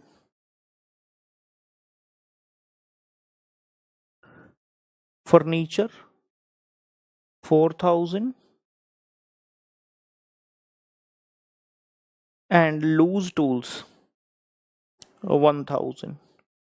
20 20 40 40 और 48 तक 49,000 आ गया जी बाय कैश एसेट्स रियलाइज्ड में। 49,000 के एसेट्स रियलाइज हुए। उसके बाद question में लिखा है Aman agrees to pay his wife's loan, so to Aman capital, to Aman capital Mrs A loan, Mrs Aman loan, Mrs Aman loan कितना था? 15,000। और उसके बाद क्वेश्चन क्या था? Creditors were paid 94,000 in full settlement and the realisation expenses amount to 500। So to cash account creditors 94,000 and realization expenses 500, 94,500। अब जाकर हमारा रियलाइजेशन अकाउंट कंप्लीट हुआ and now we can find out the profit और loss.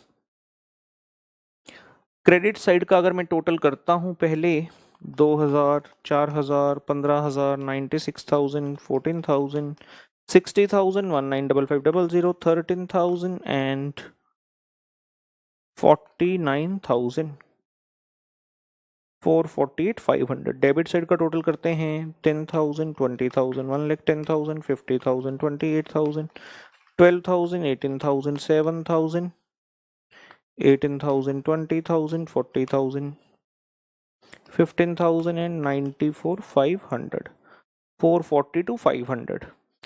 तो भाई profit आएगा, जगह का अभाव है मेरे पास, लेकिन कोई बात नहीं, किसी न किसी तरह जुगाड़ करके फिट करते हैं। तो ये आ रहा है to capital accounts realisation profit total है 448,500 और 6,000 का है प्रॉफिट। इसकी डिटेल मैं यहाँ पर लिख देता हूँ जी कि 6,000 का प्रॉफिट कैसे आ रहा है। अमन, बाल और चांद में कितनी है प्रॉफिट शेयरिंग रेशियो इनकी? 3:1। तो ये तो सीधा सीधा आ गया जी 3,000, 2,000 एंड 1,000। ये लीजिए, पहुंच जाइए यहां तक।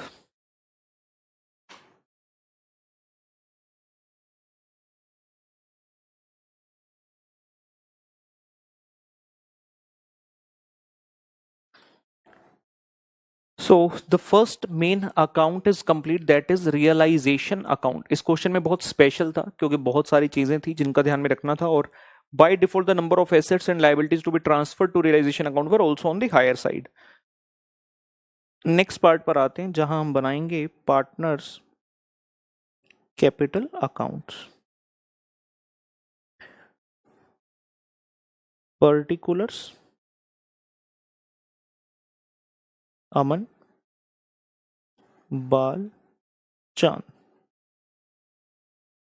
पर्टिकुलर्स अमन, बाल एंड चांद। ओ ओ ओ ओ ओ ओ ओ ओ ओ कैपिटल से पहले हम उसका करंट बना देते तो ज्यादा बेटर था, लेकिन अब मन नहीं कर रहा। कैसे कैसे कैसे कैसे इसे मैं रब करूं? नहीं करना चाहता तो मैं क्या करता हूं, अप्रोक्सीमेटली स्पेस आप भी 8-10 लाइन छोड़ दीजिएगा और यहां बना लीजिए सीज करंट अकाउंट। सी का करंट अकाउंट एक बनाना जी। पहले सी है, क्या नाम है इसका? पूरा नाम लिखेंगे जी। सी तो अच्छा नहीं है, Chand current account. Particulars amount, particulars and amount. Chand current है डेबिट साइड पर, so we will say to balance brought down because it is on the asset side 56,000। इसमें और कुछ करने की आवश्यकता नहीं है, उठाओ और भेज दो कैपिटल में। बाय चांद कैपिटल अकाउंट 56,000, दैट्स इट।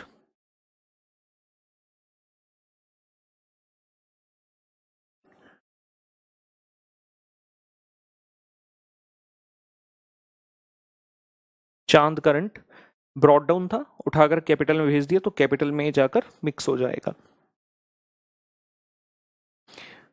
चलिए जी, अब आते हैं मेन बात पर जो बनाने हैं हमने पार्टनर्स के कैपिटल अकाउंट। सबसे पहले by balance brought down, liability side से मिल जाएंगे 70,000 फॉर अमन, 80,000 फॉर बाल एंड 10,000 फॉर चांद। उसके अलावा बैलेंस शीट में लाइबिलिटी साइड पर दिख रहा है general reserve,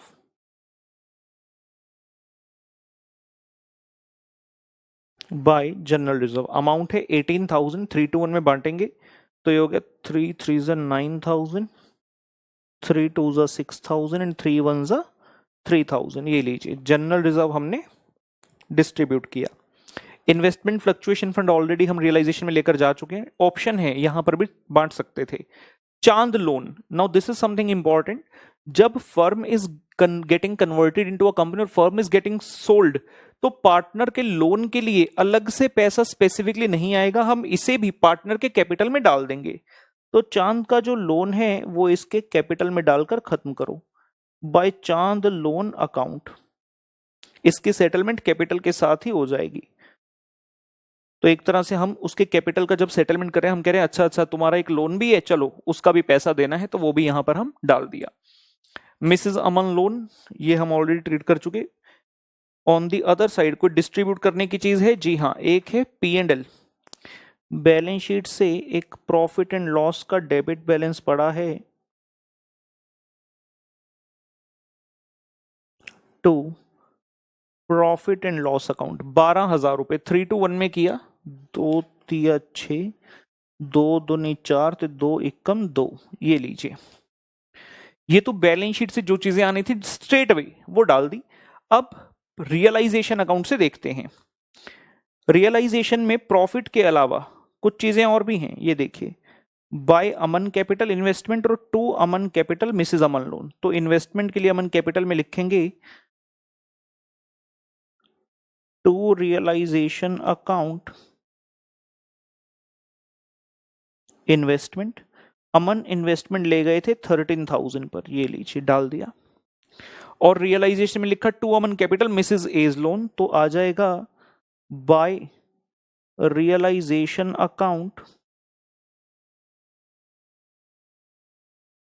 Mrs Aman loan, जो कि कितने रुपए का था, 15,000 रुपीज, 15,000 रुपए।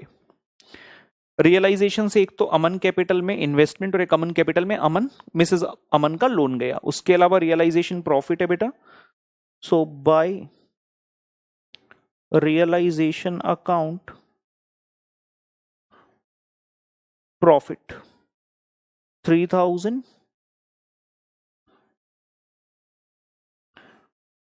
2,000 एंड 1,000, 3,000, 2,000, 1,000 रुपए। इसके अलावा कोई चीज और क्वेश्चन में जी नहीं, दैट्स इट। चांद करंट में लिखा था बाय चांद कैपिटल बैलेंस ट्रांसफर करना रहता, तो चांद कैपिटल में आ गया टू चांद करंट अकाउंट 56,000, डेबिट बैलेंस भी था इनका, तो पार्टनर्स कैपिटल में टू चांद करंट। अब जो परचेज कंसीडरेशन में आया है उसे बांट देना। तो जो शेयर्स हैं, हमने यहां पर लिखा था जो शेयर्स हैं to be distributed among partners in 3:1, तो 1,20,000 रुपए को 3:1 में हम बांट रहे हैं to equity shares of ABC limited account. 1,20,000 को बांट देंगे रेशो में, जो कि बनेगा 60,000, 40,000 एंड 20,000। और क्वेश्चन ने क्या कहा था, जो भी सेटलमेंट होगी कैश के थ्रू कर लेना। इसके बाद हम पार्टनर्स कैपिटल अकाउंट्स को यहां बैलेंस करते हैं।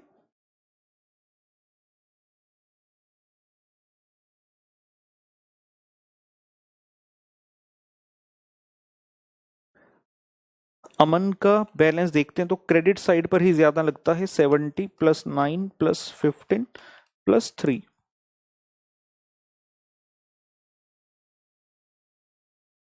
97 - 60 - 13 और -6, तो ये आ रहा है जी टू कैश अकाउंट 18,000 इन अमन।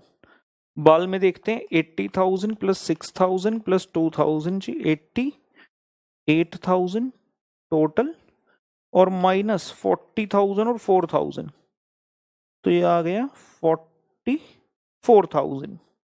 और चांद की बात करें, क्रेडिट साइड पर है 10, 3 और 33 और एक 47, क्रेडिट साइड का कम है, डेबिट का ज्यादा है। 2 + 56 + 20, 78,000, 78,000।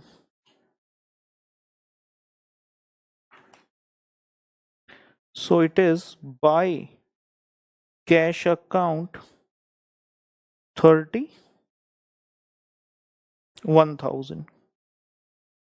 ये लीजिए, प्लीज कंप्लीट।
चलिए बच्चे बढ़े आगे।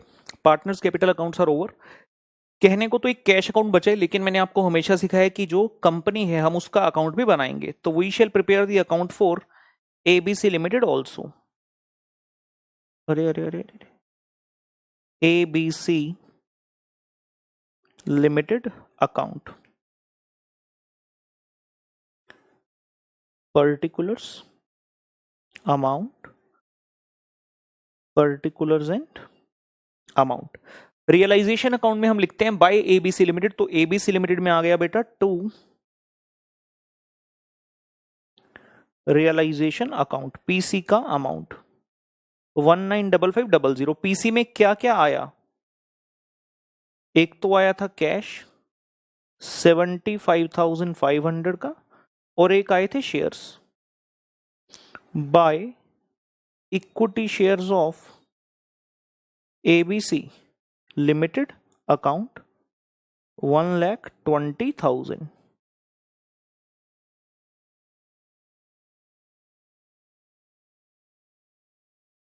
by equity shares of ABC Limited account. So total 195500। Question ने कहा you are required to prepare the necessary ledger account, तो it is very very necessary, इसे भी जरूर बनाना है और आसान है। तो एग्जाम में भी ऐसा मत सोचना कि यार स्किप कर दें, बिल्कुल बनाकर आना है। और अब मेन अकाउंट रहता है हमारा जिसका नाम है भाई cash account.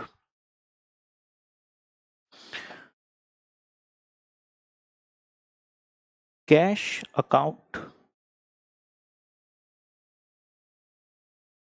Particulars, amount, particulars and amount. सबसे पहले टू बैलेंस ब्रॉड डाउन जी 1,000 रुपए।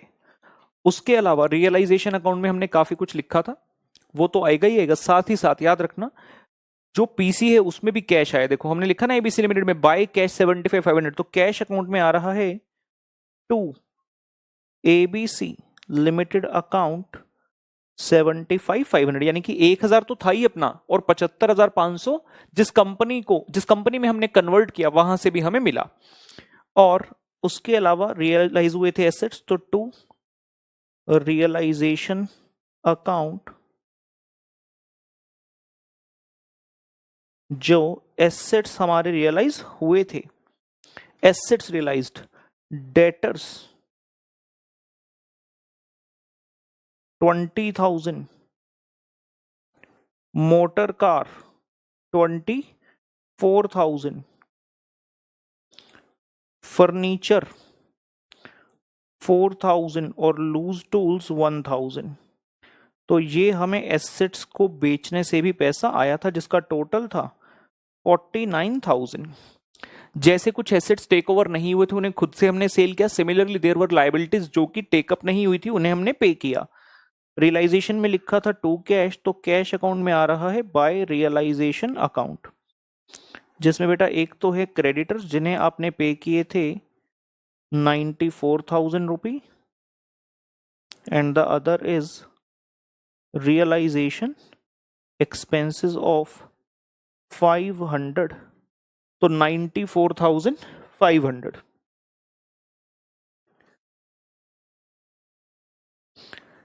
रियलाइजेशन अकाउंट से ये चीजें रही। उसके अलावा जब हमने पार्टनर्स कैपिटल अकाउंट बनाए तो यहां से भी कैश में आ रहा है। अमन और बाल में लिखा है टू कैश, तो कैश में आएगा बाय अमन कैपिटल बाय बाल कैपिटल। कैश अकाउंट में बाय अमन कैपिटल अकाउंट 18,000 और बाय बाल कैपिटल अकाउंट 44,000। चांद में लिखा है बाय कैश, तो कैश में आ गया to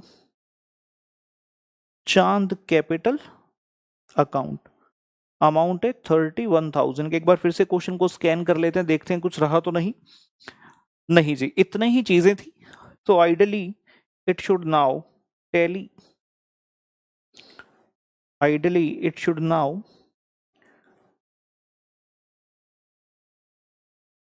tally. On the debit side is 1,000, 75,500, 49,000 and 30.